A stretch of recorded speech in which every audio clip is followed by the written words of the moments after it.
한 발 더 깊이 있게 뉴스 속으로 시사인이 만드는 정치 라이브 김은지 뉴스인 5월 2일 방송 시작합니다. 안녕하세요. 저는 시사인 김은지 기자고요. 첫 번째 코너 바로 들어가겠습니다.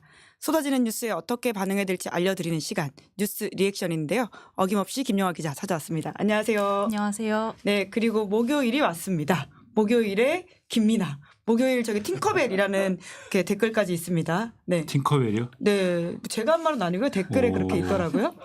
92kg짜리 팅커벨이 있네. 아, 갑자기 그렇게 TMI 몸무게까지 공개하시다니. 자, 여튼 저 김민아 평론가 안녕하십니까? 안녕하십니까? 네, 너무 더워 보이십니다.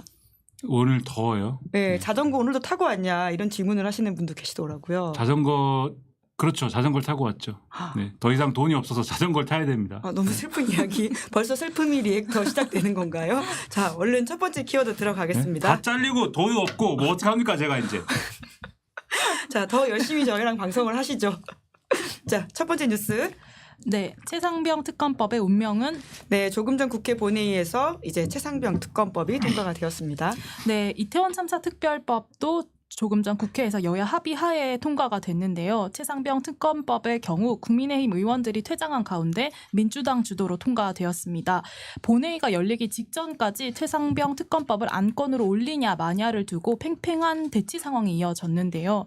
국민의힘은 공수처와 검찰에서 수사를 하고 있는 만큼 수사가 끝난 다음에 특검을 해야 한다면서 안건이 상정되는 자체를 반대했습니다. 반면 민주당은 본회의 일정을 감안하면 오늘 처리를 해야 21대 국회에서 마무리를 할 수 있다면서 하늘이 두 쪽 나도 본회의에서 통과시킬 것이다 이렇게 맞섰는데요.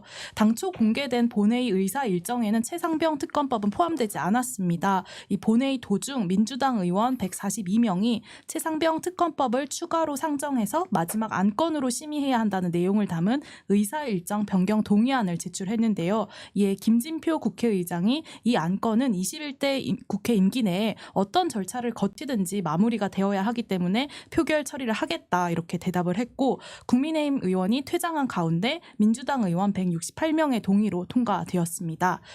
이 법의 특검 수사 대상으로는 대통령실, 국방부, 해병대 사령부, 경북경찰청의 은폐, 무마, 회유 이런 불법 행위가 명시가 됐는데요.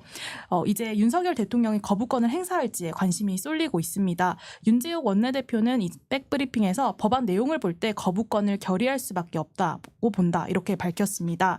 한편 해병대 예비역 연대 회원들은 오늘 국회 앞에서 우리는 국민 요구를 묵살하고 거부권을 행사할 시 윤석열 정권과 국민의힘을 적으로 규정하고 사생 결단의 항전을 선포하겠다고 밝혔습니다. 오늘 나온 전국 지표조사 결과가 있는데요. 최상병 특검법에 찬성 의견이 67%, 반대 의견이 19%로 찬성 의견이 훨씬 높은 것으로 나타났습니다. 관련된 자세한 내용은 중앙여론조사심의위원회 홈페이지를 확인하시면 됩니다. 네, 오늘 장면에서 좀 가장 인상 깊은 게 이제 이태원 참사 특별법 같은 경우에는 합의했기 때문에 같이 있었는데 바로 이제 국민의힘 의원들이 우르르 나가더라고요. 최상병 특검법 관련해서는. 그래도 오늘 이제 통과된 법들이 꽤 있는데요. 오늘 본회의 좀 김민아 평론가 총평을 좀 먼저 해주신다면 어떨까요? 총평이요? 네. 흥미롭습니다. 어떤 점이 흥미롭죠? 네. 신비합니다. 어떤 게 신비하죠? 그러니까 이태원 참사 특별법은 윤석열 대통령이 독소조항 한마디를 해서 다행인지 불행인지 모르겠어요. 그 독소조항이 맞습니까 그게? 실제 팩트체크를 하는 언론에 따르면 내용도 틀렸다라는 지적이 있죠. 그렇죠. 의뢰인데 청구라는 주장을 했다라는 것인데. 그러니까는 그 거부권 행사할 때 그 이태원 특별법은 거부권 행사해가지고 다시 돌아온 법이잖아요. 근데 거부권 행사할 때 대통령이 했던 주장이 영장주의에 반한다라는 건데 그 영장이라는 거는 검사가 청구하고 법관이 내주는 건데 지금 진상조사위가 마치 영장을 청구할 수 있는 것처럼 얘기를 하면서 그래서 이게 법에 안 맞는다라 갖고 거부권 행사했고 영수회담에서도 똑같은 주장을 반복한 거잖아요. 근데 뭐 많이들 아실 거고 수차례 말씀하셨겠지만 그게 아니고 이 진상조사의 대상이 되는 기관이나 그런 데서 자료를 내세요라고 했을 때 안 내고 버틸 때 그럼 이 자료를 받아내기 위해서 수사기관에다가 이 압수수색을 해야 되지 않을까요? 라고 요청할 수 있는 권리. 그 정도를 규정한 거고 만약에 검사가 봤는데 이거는 뭐 압수수색 안 해도 될 것 같은데요? 라고 하면 압수수색 안 하는 겁니다. 그건. 그 조항이 있어도. 그러니까 그 정도 권한이고 결국은 압수수색을 청구하고 발부하는 권한은 검사하고 법관에 있다는 거는 흔들리지 않는 거거든요. 근데 그게 영장주의에 반한다고 해서 어쨌든 또 얘기를 했는데 어쨌든 그러나 그 발언을 하는 바람에 대통령이 그러면 그 조항을 없애면 그러면 합의 처리가 가능하네. 얘기가 이렇게 풀려서 요거는 어쨌든 합의 처리가 가능한 모양새가 됐죠. 그런데 최상병 특검에 대해서는 대통령이 한마디도 안 했단 말이에요. 그렇죠? 영수회담에서. 왜 말을 안 했는지는 잘 모르겠습니다. 말을 하고 싶지 않아서 일부러 빼서 안 한 건지 아니면 다른 말씀을 너무 많이 하셔가지고 시간이 모자라서 안 한 건지. 저는 처음에는 이건 말을 하기 싫어서 안 했구나. 자기가 찌르는 게 있어서 안 했구나. 이렇게 생각을 했거든요. 혼자서. 근데 민주당 사람들이 그 영수회담 같이 했던 사람들이 나와가지고 하는 얘기를 들어보니까 말을 너무 많이 하느라 순서가 밀려가지고 안 했을 수도 있겠다 대통령이. 이런 의심도 들었는데 아무튼 간에 말을 안 하니까는 지금 방침이 없으니까 국민의힘이 이 최상병 특검은 안 되는 거다라고 생각해서 그러면 표결을 들어가면 혹시라도 우리 방침에 반하는 표결을 국민의힘에 있는 사람들이 누군가 할 수도 있는 것이기 때문에 그러면 또 이탈표가 나왔다 뭐 이런 기사를 또 시사인 같은 데서 쓸 것이기 때문에 열심히 써야죠. 네. 네. 그런 사태를 방지하기 위해 그럼 우리는 다 그냥 퇴장해야 되겠다. 이래가지고 지금 최상병 특검법은 표결을 안 들어간 거잖아요. 그런 걸 볼 때 대통령의 한마디가 없으면은 뭐 이 당은 국민의힘은 역시 아무것도 못하는 게 드러났구나. 전세사기 특별법도 마찬가지고 이것도 대통령은 아무 말도 안 한 건 아니지만 정부가 추진하고 있는 정책이 있는 것이기 때문에 이 정책의 효과가 나오기 전까지는 야당의 무슨 뭐 이런 법이나 이런 것에 대해서는 고려하지 않겠다라는 얘기를 한 거지 않습니까? 그게 대통령실 입장이잖아요. 그러니까 그게 있으니까 또 그 대통령이 그어놓은 가이드라인 바깥으로는 안 나가는 거고 그런 게 오늘 본회의에서도 그대로 드러났다는 점에서 윤석열 대통령과 여당의 정치는 안 변하는 거다 이런 생각을 했습니다. 수직적 당정 관계 바꿔야 된다 이런 말들 굉장히 많았었는데 여전히 그 모습이 보인다 이 말씀이신 거잖아요. 그렇죠. 네. 네. 그러다 보니까 윤지혁 원내대표가 바로 이제 최상병 특검법 관련해서는 거부권 결의할 수밖에 없다고 본다라는 말을 하기도 했는데요. 대통령이 그럼 거부권 행사할 거라고 보시는 거죠? 그러니까 여당이 그런 얘기를 할 것이고 제가 이렇게 떠들고 있는 이 순간에 속보가 왔는데 대통령실 입장을 냈나 봐요. 실시간 속보를 전해주는 우리의 리액터 김용화 기자보다 빨랐습니다. 그래요? 제가 저보다 빠르셨네요. 네. 더 빨리 알려주십시오. 어떤 내용입니까? 그래요? 아니 애플워치 아닙니다. 네. 많은 걸 오늘 또 알려주시네요. 최상병 특검법 강행 처리에 대해서 유감이라고 하면서 죽음을 이용한 나쁜 정치라고 했어요. 빌드업이 벌써 시작됐지 않습니까? 죽음을 이용한 나쁜 정치라고 이게 최상병 특검법에 대해서 뭔가를 하지 않을 거면은 뭐하러 죽음을 이용한 나쁜 정치라고 지금 하겠어요. 뭔가의 빌드업이죠. 그러면 아마도 거부권 행사를 할 것이고 그럼 이것에 대한 재표결 국면이 또 올 것이고 이렇게 가지 않겠어요? 네, 그럴 것 같네요. 죽음을 이용한 나쁜 정치. 굉장히 인상적인 말이네요. 그렇죠. 이게 과거에까지 하면 너무 길어지니까 또 길면 또 머리 만질 거니까. 머리카락에 슬슬 만지겠습니다. 과거에 무슨 죽음의 구판을 걷어치워라 이런 얘기 한 사람도 있고 전형적으로 이런 국면 되면 하는 얘기인데 이것에 대해서 앞에 여론조사도 말씀하시고 여러 가지 말씀하셨지만 대통령이 관여돼 있는 거 아니냐라는 의혹이 지금 있는 거고 공수처가 수사하고 있는 거에 대해서 또 공수처의 수사를 좀 이렇게 제대로 수사할 수 없는 환경을 대통령실이나 또는 그 권력에 가까운 부분들에서 만들려고 했던 거 아니냐라는 의심이 있는 것이고 예를 들면 이종섭 전 국방부 장관을 호주 대사로 갑자기 만들어버린다든지 호주로 보내버린다든지 이런 것에서 그런 의심을 갖게 하고 공수처장 후보자를 장기간 지명하지 않고 있었다라든지 이런 의심을 갖고 있는 상황에서 특검을 얘기하는 게 과거 정부에서도 이런 상황이면 당연히 얘기하는 그런 일이었거든요. 근데 이런 거에 대해서 뭔 죽음을 이용하는 나쁜 정치라는 얘기를 할 건 뭐며 오히려 대통령이 영수회담을 기점으로 해서 대통령실이 굉장히 우리의 뭔가 그동안의 통치 스타일이 변할 거고 변한다라는 얘기를 굉장히 하고 싶어 하는데 그 가늠자가 되는 게 사실은 오늘의 최상병 특검법에 대한 어떤 태도를 가져갈 거냐였어요. 근데 똑같다라는 거를 또 보여주는 거잖아요. 심지어 워딩이 사실 굉장히 더 센 것 같습니다. 이 민주당이라든지 이 사안의 어떤 진실 규명 원하는 사람들 입장에서는 나쁜 정치한다라는 평가를 받게 된 것이니까요. 변하지 않는 거예요. 이 정권은. 변하지 않는다라는 말씀을 하셨는데요. 김영하 기자 혹시 이따가 좀 나오면 정리를 한번 해주시겠어요? 네, 그렇게 하겠습니다. 알겠습니다. 네. 그러면 두 번째 뉴스 키워드를 살펴보면서 이따가 고의 같이 하도록 하죠. 네, 국민의힘 원내대표도 구인난 네, 원래는 내일 열릴 예정이었었는데요. 이제 국민의힘 원내대표 경선이 9일로 미뤄졌습니다. 네, 국민의힘 원내대표 경선이 안개 속에 놓였습니다. 당초 이철규 의원이 유력한 원내대표 후보로 거론돼 왔는데요. 국민의힘 일각에서 반대가 잇따랐습니다. 이번 총선 패배의 책임에서 자유로울 수 없는 인사라는 비판이었는데요. 홍준표 대구시장과 또 김태흠 충남지사에 이어서 친윤으로 분류되는 배현진 의원도 지금은 반성과 성찰, 염치와 책임이 필요한 시점이라면서 이 의원의 출마를 비판했고요. 또 윤석열 의원도 오늘 YTN 라디오 뉴스파이팅 배승희입니다에 출연해서 불출마 선언을 하는 게 대통령과 당의 미래를 위해서 좋지 않겠나라고 말하기도 했습니다.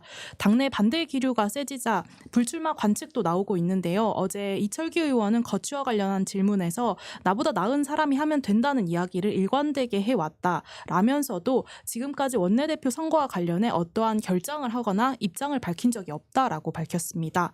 한편 송석준 의원이 오늘 원내대표 출마 의사를 밝혔습니다. 공식적으로 출마 의사를 밝힌 건 이번이 처음인데요. SNS를 통해서 그간 많은 고심을 하고 많은 분과 상의를 했다라면서 가는 길에 제가 짊어져야 될 짐이 있다면 기꺼이 지겠다라고 포부를 밝혔습니다. 그런 가운데 추경호 의원도 고심 중이라는 소식도 들립니다. 어제 매일신문과 인터뷰였는데요. 하루 이틀 더 당선자들의 얘기를 들어보고 최종 결심하겠다라고 언급했습니다. 네, 국민의힘은 비상대책위원장을 구할 때도 구인난이다 이런 평가를 언론으로 받기도 했었는데요. 원내대표 선거 같은 경우도 지금 미뤄지면서 인물이 없다라고 하는 게 명시적인 이유이긴 하거든요. 왜 이런 상황이 반복된다라고 보세요? 왜일까요? 네. 알려주셔야 됩니다. 네. 리액터님. 네. 왜라고 생각하세요? 네. 왜 그렇습니까? 이거 예를 들면 원내대표가 어떤 사람이어야 된다라는 그 의사가 명확하신 어떤 분이 있기 때문에 그거에 반하는 어떤 결과가 나오면 안 되기 때문에 이루어지는 일이 아니겠어요? 그분이 곧 용산에 계신 분. 그렇죠. 대통령이 원하는 그림이 있기 때문에 이 그림을 흐트러뜨리면 안 되기 때문에 그래서 벌어지는 일이죠. 그러니까 지금도 사실 이렇게 당내에서 불출마하세요 막 이렇게 얘기가 나오고 했으면은 무슨 가닥이 잡혀야 되잖아요. 그러면은 이철규 의원이 불출마를 하는 거냐. 일부 보도에 의하면 불출마 가닥을 잡았다. 뭐 이렇게 보도가 나오기도 했는데 이철규 의원 본인이 하는 말을 들어보면은 지금도 말씀하셨지만 불출마를 하겠다는 건지 출마를 하겠다는 건지 알 수가 없어요. 무슨 얘기인지. 불출마하시는 거예요. 근데 막 화를 냅니다. 내가 언제 뭐 출마한다고 한 적도 없는데 불출마를 왜 얘기합니까 나한테? 그러면 그러면 출마를 하시는 거예요? 내가 언제 뭐 출마한다고 그랬습니까? 그러면은 고민 중이신 거예요? 나는 고민하는 사람이 아닙니다. 결심은 예전에 했습니다. 그럼 뭐를 결심한 거야 그러면? 그거 알 수가 없어요. 그러니까 이거는 제가 볼 때는 이 친윤이라는 사람들도 대통령의 확실한 지금 의중이 뭐냐를 두고 헷갈리는 것 같아요. 왜냐하면 며칠 전에 그러니까 처음에는 분명히 대통령의 의중은 이철규 원내대표에 있는 것 같아라고 해서 입장 정리가 됐었는데 반발이 나오고 이러면서 대통령실에서 어젠가요? 중앙일보 단독으로 무슨 기사가 나왔냐면 대통령이 오해가 없게 해라. 당무에 개입하지 않겠다. 네. 이런 취지 이야기였죠. 그런 네. 얘기가 나왔는데 이게 지금 두 가지 해석으로 갈리는 것 같아요. 오해가 없게 해라라는 게 내가 개입한 것 같은 그러한 내가 개입을 하는 모양새에서 이철규 원내대표 체제가 가는 것 같은 모양새를 만들지 마라. 그러니까 자연스럽게 이철규 체제로 가야 된다.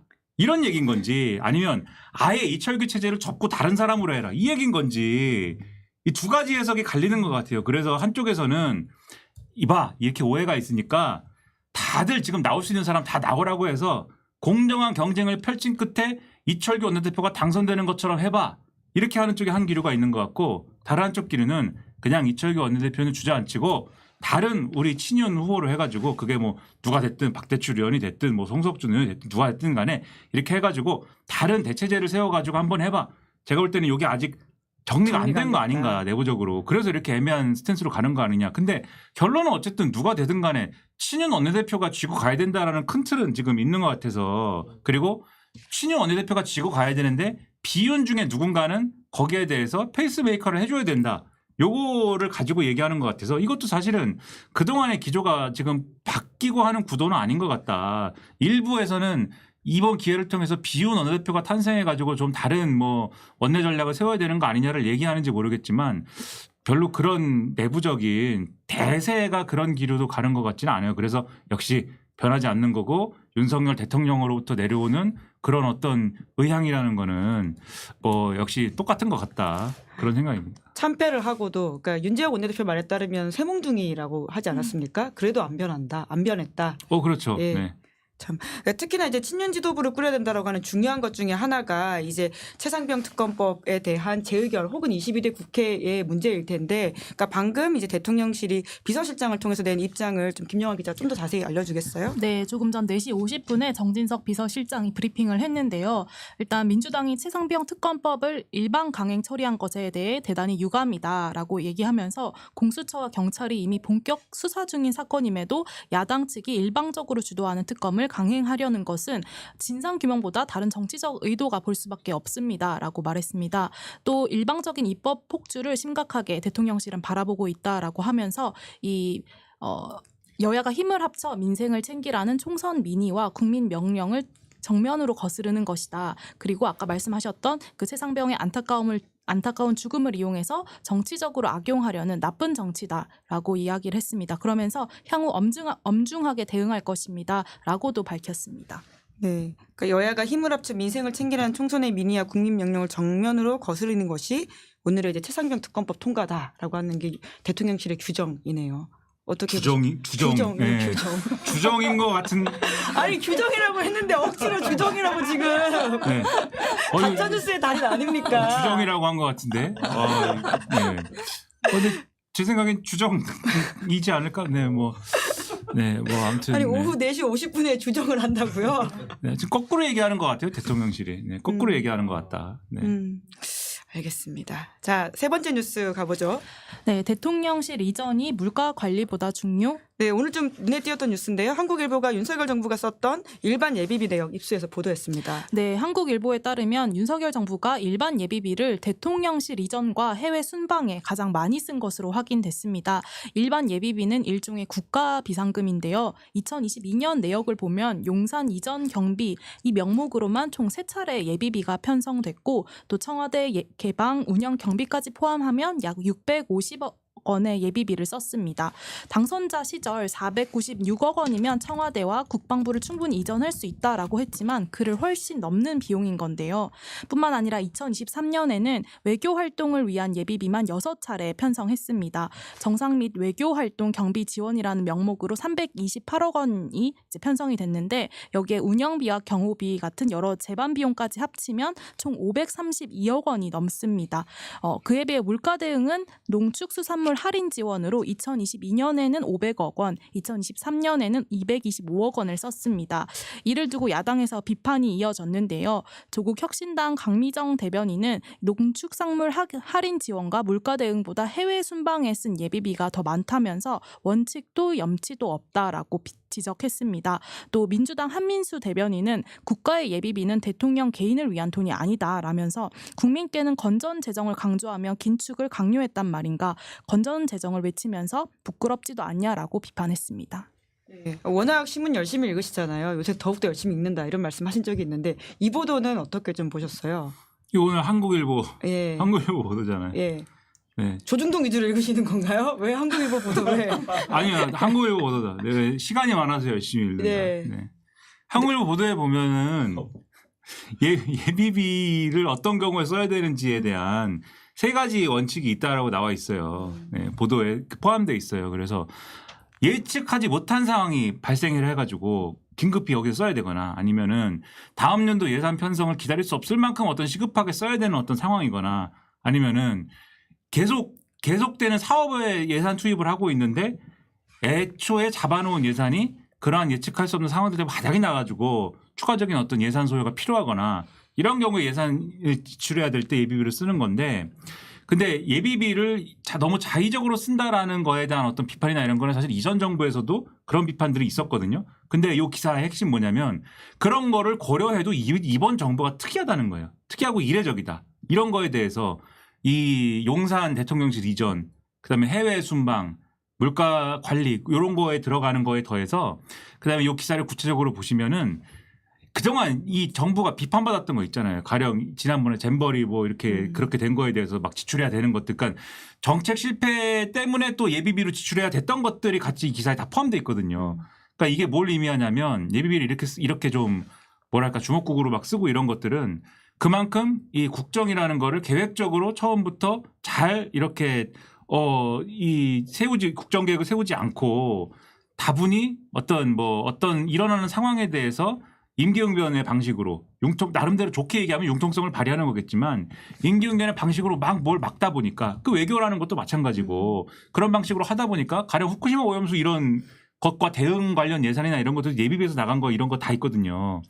그런 방식으로 국정 운영을 했기 때문에 이런 상황이 발생하는 거고 이런 것들을 견제하고 그다음에 비판하고 이렇게 하면 안 되라고 얘기를 해야 되는 뭔가가 필요한데 국회라든가 이런 데서 물론 이제 야당이 다수에서 갖고 있긴 하지만 그런 것들을 가능하게 하려면 대통령실이 그런 행위에 대해서 협조적으로 나와야 되는데 그렇게 하지도 않고 있고 그리고 내부에서 그러면 대통령실 내부에서 올해 연도에는 이렇게 됐으니까는 내년도에는 그렇게 하지 않을 수 있도록 하는 뭔가를 합시다. 이렇게 하는 것도 아니고 뭐 이렇게 얘기하면 이제 끝없이 얘기할 수 있기 때문에 적당히 줄여야 되는데 네, 이제 왜냐하면 막 예. 민정수석 얘기해야 되고 막 이래야 되거든요. 근데 거기까지 가면 이제 한도 끝도 없으니까 그런 거는 하지 않고 자꾸만 자기들이 잘했다라고만 하는 사람들 역시 변하지 않는다. 네. 오늘 변하지 않는다 3번을 외쳐주신 것 같은데 정말 네. 변하지 않는다, 변하지 않는다, 변하지 않는다. 오늘의 핵심 야마라는 생각이 듭니다. 네, 야마. 네. 네, 그 단어 썼다고 안 그래도 그래요? 기자들이 보통 이제 쓰는 기자다운 일본식 용어인데 이제 네. 은어이긴 야마, 한데 가르마 뭐 이런 거. 사용하지 말고 주제라고 하는 고운 우리말을 쓰라는 댓글이 있었는데 제가 깜빡했습니다. 네, 아무튼 윤석열 정부의 어떤 무능함 혹은 준비되지 않음을 좀 보여주는 예비비 지출이라는 지적의 말씀이신데요. 정말 꼼꼼하게 뉴스를 보셨구나라는 생각도 했습니다. 이거 기사가 나왔어요 오늘. 네. 저도 재밌게 봤거든요. 한국일보에서 좋은 보도를 했다는 생각이 드는데요. 자, 저희가 시간이 넘치다 보니까 마지막 아이템은 하지 못하고 끝내야 될 것 같긴 합니다. 너무 아쉬워하지 마십시오. 다음 주에 이야기는 또 할 수 있을 것 같습니다. 키워드만 말씀드리면 국토부 영토리 통계 관련된 내용입니다. 네. 자, 그럼 두 분 수고 많으셨고요. 다음 주에 뵙겠습니다. 고맙습니다. 감사합니다. 네, 5월 2일 뉴스 리액션 여기까지 하고요. 잠시 후에 신장식 노정면 당선자와 함께합니다. 기다리시는 동안 구독, 좋아요, 알림 설정 부탁드릴게요. 고맙습니다.